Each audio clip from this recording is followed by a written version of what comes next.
The Great Collapse, a documentary of the alternative war, 1940 to 1941.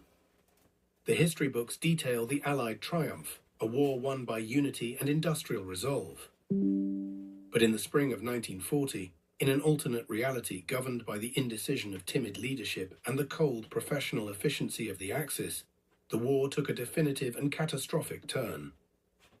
The German General Staff, freed from the impulsive hand of Hitler, and the Imperial Japanese Navy executed a flawless global strategy that shattered the Allied war machine.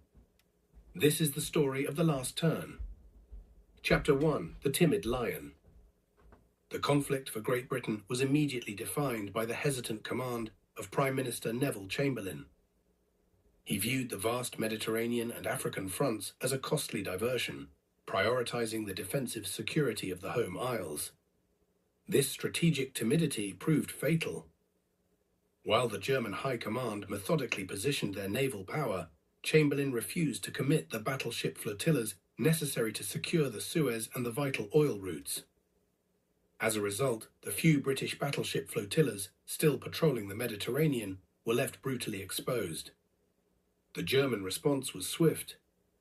2 submarine flotillas, operating with chilling professional calm, tracked the isolated British naval assets. The attack was surgical. Multiple torpedoes struck the lone battleship flotilla, eliminating it in a single engagement. With naval control severed, the British divisions stationed in Anglo-Egyptian Sudan and the Middle East were instantly cut off. Rommel's reinforced armoured divisions rolled over the undersupplied British lines with minimal resistance. Within weeks, Germany claimed North Africa and secured the critical oil pipelines of Syria. The timid lion had lost its strategic mobility and its southern wealth. Chapter 2: Operation Scythe: The Fall of Russia. The true measure of the German General Staff's brilliance came with the winter offensive of 1940. Operation Scythe, the final thrust towards the Soviet capital.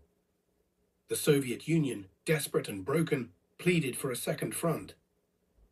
They received only a symbolic gesture from Britain: 4 divisions ferried by a single transport flotilla to Norway. It was a meaningless force, instantly crushed by German armoured divisions, and air support moved expertly from Karelia. The Soviets were abandoned to their fate. The German attack was an overwhelming flood of steel and men. 11 armoured divisions, supported by 3 fighter squadrons and a strategic bomber wing, converged onto the Soviet capital of Russia. The defence was massive but structurally weak: 21 divisions and 2 fighter squadrons. The Siege of Moscow.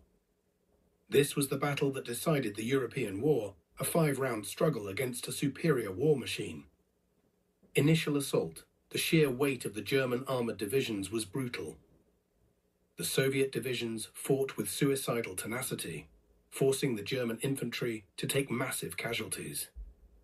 The turning point: by the 3rd and 4th rounds, the Soviet army had run out of divisions to shield their armour.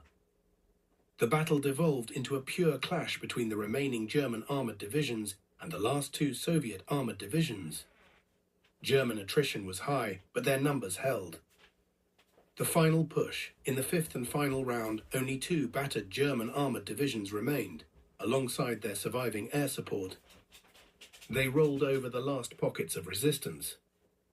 The final defender, a single Soviet anti-aircraft battery, was silenced.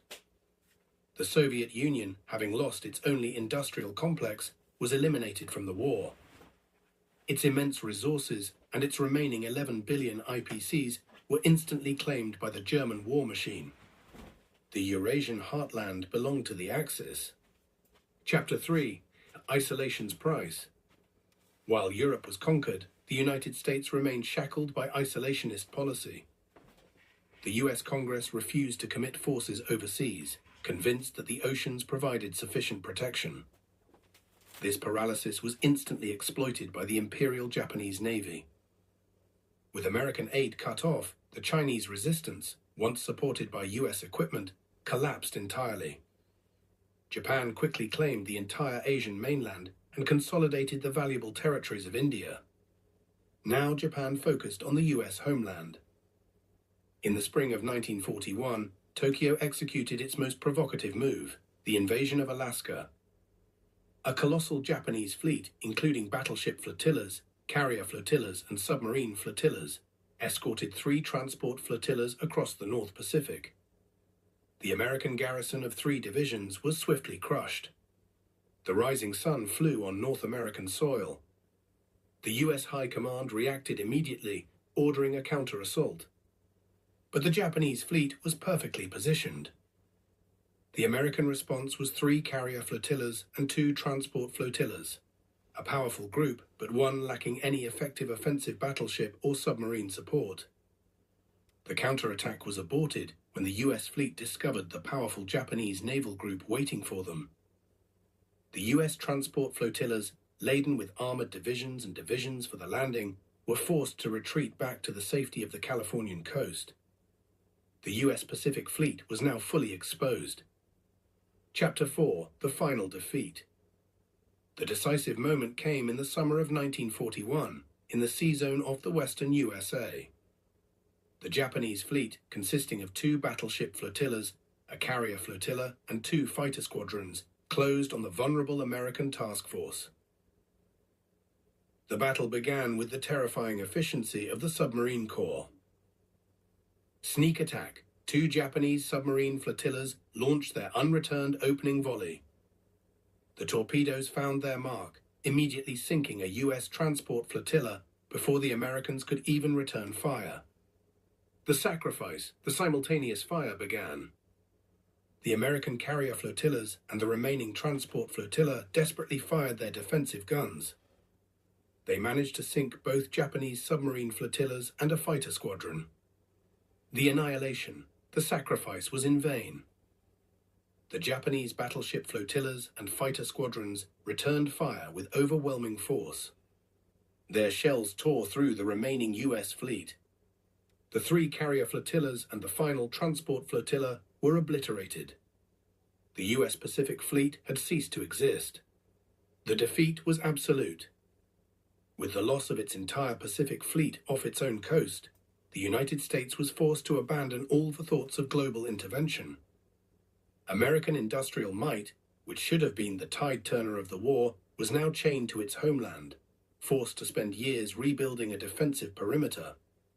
The defense of the UK was impossible. Isolated, blockaded by the German Navy, and staring at a Eurasian Axis empire that controlled 2/3 of the world's resources, Great Britain had no alternative. The Allies signed the Instrument of Surrender,